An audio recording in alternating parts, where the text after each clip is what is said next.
Kalian pasti pernah dong nonton SpongeBob di TV, dan menurut kalian gimana caranya si SpongeBob ini bisa gerak gitu kan? Yang jelas gak mungkin dia tiba-tiba gerak sendiri.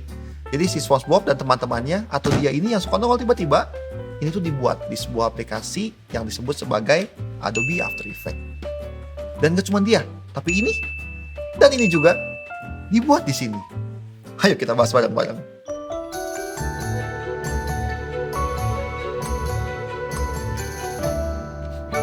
Adobe After Effects adalah software animasi 2,5D yang digunakan untuk membuat animasi atau efek visual dan motion.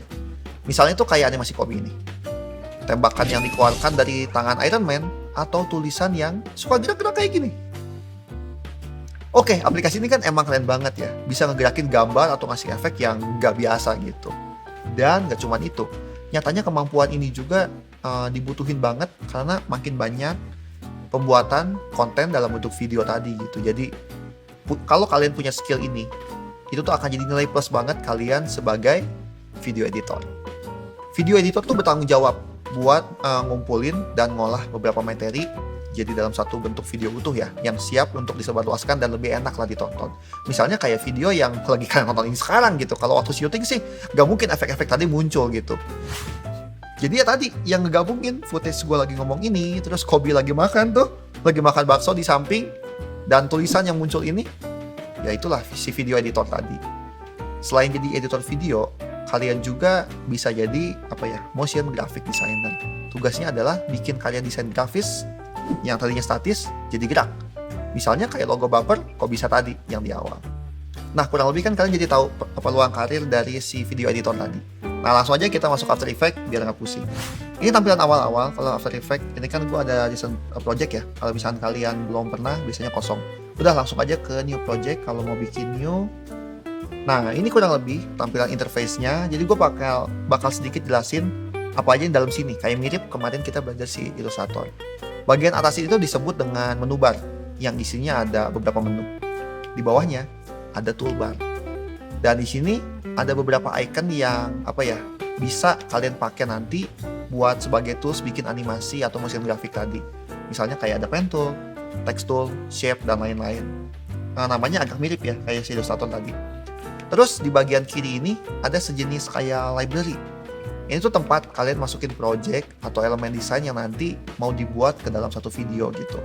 Kayak kita sebutnya aset-asetnya lah ya.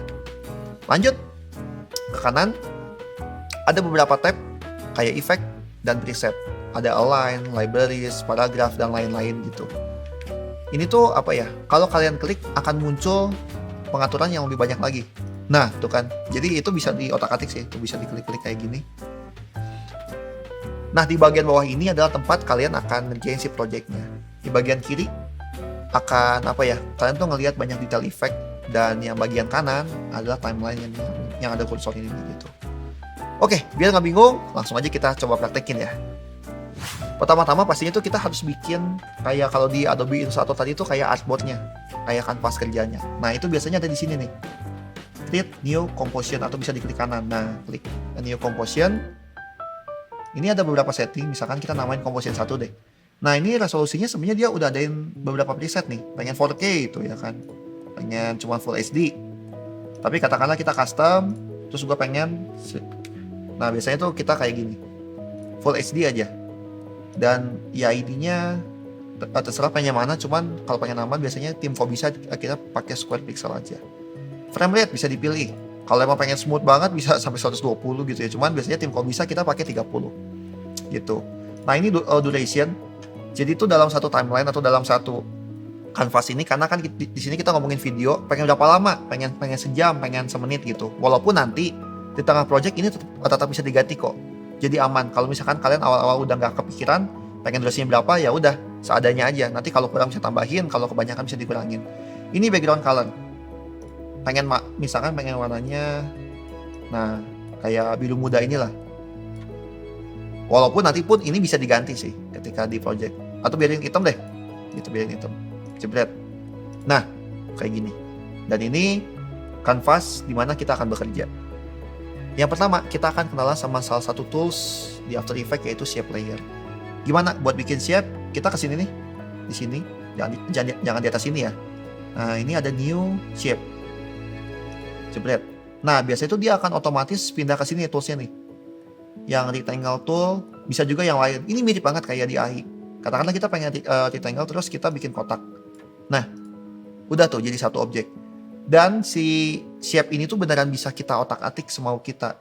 Kalau kita lihat di sini, nah ini kan shape layer nih. Ini kan layer yang kita lihat nih. Gue bisa mati, bisa nyalain. Di sini ada konten, terus kalau kita buka rectangle-nya, ada beberapa opsi. Misalkan kita pengen gedein size-nya. Tuh bahkan kan kita bisa presisi ya, kita bisa ketik angkanya. Terus pengen posisinya. Nah, atau pengen ujungnya tuh jangan tajam, rounded. Nah, tuh ya kan, bahkan bisa sampai jadi bulat gitu. Ini bisa kita atur-atur, bahkan kalau pengen dikasih stroke. Nah, ini kan sebenarnya ada putih-putih ya. Nah, stroke ya. Nih. Nah, ini putih-putih. Ini stroke-nya bisa kita atur. Lihat, bisa tebal banget, bisa warnanya kita ganti, katakanlah jadi biru gitu ya, atau jadi biru. Opacity stroke-nya bisa kita atur.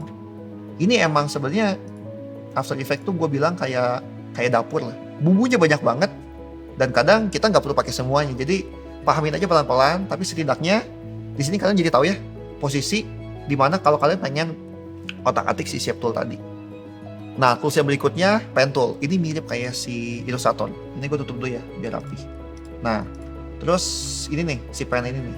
Dia tuh shortcutnya G. Kalau di Illustrator kan P. Kita bikin new shape layer karena gue emang pengen layernya beda. Nah, make sure ini yang nyala. Kalau ini yang nyala nanti akan nyatu nih. Nah, ini yang nyala. Terus ini kan kita udah nyala pen toolnya. Ya udah tuh. Dan bisa bikin semua mau kita gitu, dan kita bisa edit-edit lagi gitu tuh, ya kan? Anchor point yang udah ada kayak di Illustrator bisa kita edit-edit lagi atau bahkan kita tambahin. Tuh. Kalau mau kurangin itu tinggal ditahan ininya. Nah, itu kan ada yang minus kan. Delete Vector Tool. Vertex Tool gitu. Yang berikutnya ada Track Mates. Itu tuh ada di sini. Nah, ini tuh belum muncul. Cara munculnya di sini nih. Ada kayak icon bola-bola kecil di ujung. Nah, atau F4. Nah, itu kan dia jadi muncul hilang kan. Track Mate ini fungsinya mirip kayak masking. Jadi misalkan nih, ini kalian langsung lihat aja. Si objek biru ini, terus gua track mate-nya yang alpha mate. Nah, jadi yang merah itu yang kelihatannya cuma kayak di sini. Ini tuh di beberapa fungsi akan kepake. Atau kita pengen reverse sebaliknya. Jangan alpha tapi yang alpha tapi yang inverted. Nah, ini biasanya akan kepake gitu. Atau ada yang Luna, biasanya itu dia akan mempengaruhi warna based on colornya gitu. Tuh ya kan, semakin muda warna yang di atasnya, ini semakin tua dia akan semakin hilang gitu. Ini untuk invertnya. Tuh, beneran deh, ini mah tergantung kebutuhan aja. Tapi yang paling sering biasa tuh dipakai tuh yang alpha ini. Minimal kalian tahu dulu nih, walaupun kadang masih agak bingung ya, ini kapan dipakainya gitu. Terus berikutnya adalah Pick Whip. Ini tuh mirip kayak ini nih, yang kayak di Ramen Ichiraku nih. Kan Naruto ya namanya ya gitu. Ini fungsinya adalah untuk ngeparent. Ini gue matiin dulu ya si alfanya ya, biar kita bisa lihat dua-duanya objeknya. Ini tuh mirip kayak Ramen Ichiraku ini. Untuk ngeparent misalkan si biru ini pengen kita parent ke sini, kita tinggal ini. Kalau kita tarik, nah jadi kayak tarik tali, kok tarik sini. Nah ini tuh kita tinggal arahin ke sini. Nanti kalau ini kita geser, nah semuanya geser. Kebayang ya kalau misalkan kita emang punya banyak banget kecil gitu objek, kita pengen satu doang nih yang digerakin, masa kita gerakin semuanya satu-satu kan akan capek di parent kayak gini. Ini beneran bisa banyak kalau misalkan kita shape layernya ada 100 gitu ya, dan ke 100 itu pengen kita langsung blok, terus kita nah tinggal kayak gini, kita parent ke salah satu shape layer untuk kita gerakin satu shape layer itu, nanti dia akan ngikut. Enak kan? Jadi kayak grouping lah kasarannya gitu. Terus berikutnya adalah kamera. Jadi ini kan gue udah masukin nih satu gambar infografis yang tadi nih, yang di video sebelumnya kita sempat edit. Ini tinggal drag aja kayak gini, terus bisa dikecilin. Ini kan dia kayak objek 2D gitu ya. Kalau pakai kamera, kita tinggal klik new, terus mana nih kamera nih. Nah kamera di sini tuh sebenarnya bisa di setting, cuman kita default dulu aja. Oke. Nah ini kamera, terus dinyalain nih 3D layer yang ini nih, yang kayak kotak 3D di objek yang emang kita pengen jadiin ala-ala 3D. Jebret. Nah nanti dia itu tuh kalau misalkan kita pilih ini, nah di sini kan ada kamera nih, kita geser-geser. Tuh, dia jadi kayak 3D. Tapi emang ini tuh agak berat dan sejujurnya tim kok bisa pun jarang pakai. Tapi setidaknya jadi pengetahuan buat kalian ya kalau bikin kayak paper nge-flip gitu 3D bisa pakai kamera ini. Tuh ini kan agak berat tuh ya. Tapi ya minimal kalian tahu lah ya. Nah itu dia kurang lebih sesi kenalan singkat terkait Adobe After Effects tentang tools yang pentingnya. Tapi tunggu dulu, emang cuma segitu doang ya? Gampang dong? Ya enggak dong. Jadi emang After Effects itu tuh apa ya? Banyak banget toolsnya, ya layaknya dapur tadi. Tapi siap-siap aja, kita itu tuh akan bahas di video berikutnya sambil nanti kita pelan-pelan nge-animate. Karena ya biasanya orang suka lupa gitu ya. Kalau cuman teori doang gitu kan. Jadi stay tune aja, kita akan bahas lebih dalam lagi di video berikutnya. Dan seperti biasa, terima kasih.